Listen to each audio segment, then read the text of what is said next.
विद्यार्थ्यांच्या या आंदोलनावर आपलं लक्ष असेलच. पाहूयात पुढची बातमी.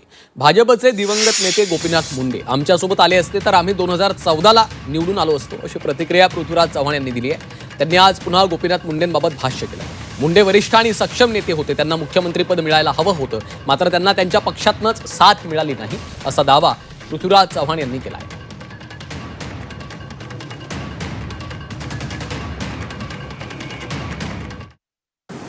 माझा विश्वास आहे गोपीनाथजी मुंडे काँग्रेस पक्षामध्ये आले असते तर आम्ही 2014ची निवडणूक हरलो नसतो. गोपीनाथ मुंडे हे मास लीडर होते आणि त्यांच्याबद्दल फक्त दिवंगत नेते म्हणू नका, त्यांचा इतिहास लिहिला गेला पाहिजे. नव्या पिढीला त्यांच्यापासून प्रेरणा मिळाली पाहिजे. इतिहास आपण लिहितो तेव्हा सगळं काही लिहितो असेल ते, त्यातली एक घटना आहे.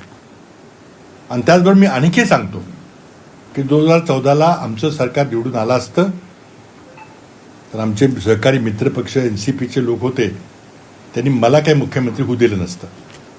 कारण मी भ्रष्टाचाराच्या विरुद्ध काही मोहीम काढली होती, त्यांना ती आवडली नाही. आम्ही पृथ्वीराज चव्हाण चालणार असे आमचे सहकारी म्हटले असते कदाचित त्यावेळेला, मला माहीत नाही. आम्ही